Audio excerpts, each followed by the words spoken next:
It's time for a short break, and when we return, we'll travel to Jharkhand to meet Dr. Suparna Ghosh Jerath, who is working with Indigenous communities as part of a DBT Wellcome Trust program. Keep watching Science Monitor.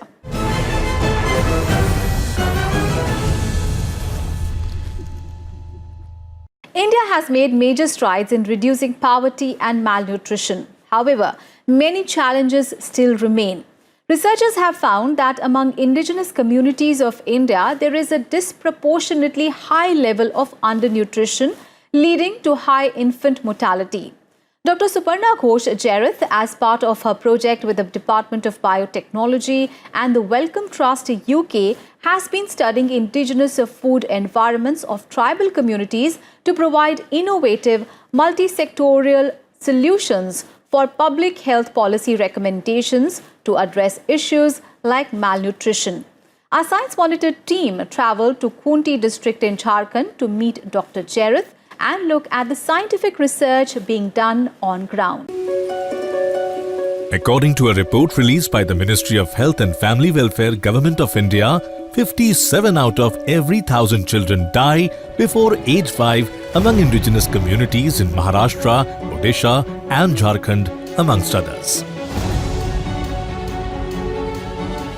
Studies have found children belonging to tribal communities are at higher risk of iron deficiency anemia and vitamin A deficiency disorders. In addition, in women of certain rural and tribal communities, zinc, vitamin B12 and iron constitute the principal micronutrient deficiencies. While indigenous food systems have long sustained communities in diverse biophysical and cultural environments, multiple factors such as access to irrigation, migration of community members and socio-economic shifts impact the cultivation in these states. To understand the importance of indigenous food systems and their nutritive content, our Science Monitor team travelled to Khunti district in Jharkhand to meet Dr. Suparna Ghosh Jerath, who has been studying dietary diversity and nutritive value of indigenous foods. The project is funded by the Department of Science and Technology and Wellcome Trust UK. In her research, she assesses nutritional status and dietary practices of women and children in the vulnerable communities like urban slum and tribal groups. Currently, Dr. Jerath is working with the 4 tribal groups like Santhal, Ho, Munda and Saurya Paharia in Jharkhand. Now, these communities have this knowledge of sustainable use of environment.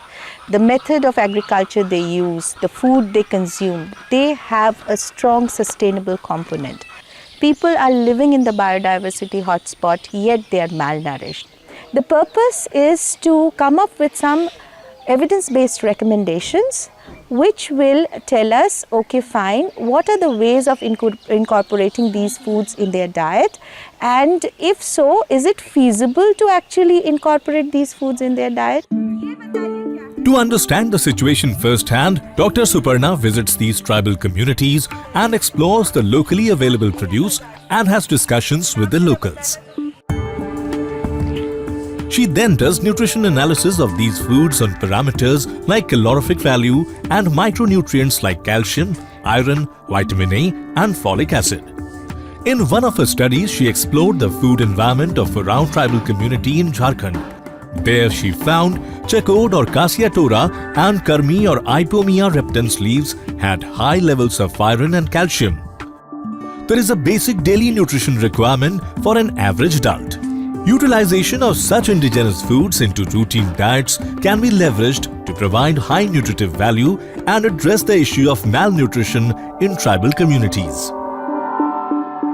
To understand people who are living in these biodiversity hotspots in the country, who are these tribes, who have access to these foods, who know about these foods, but are not actually utilizing them for improving their nutritional status.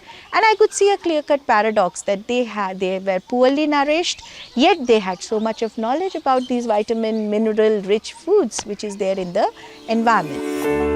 The work done by Dr. Jerath is unique and can be a key in helping tribal communities to move towards sustainable development and use their environmental wealth to combat issues like malnutrition and help to bring the child mortality range down.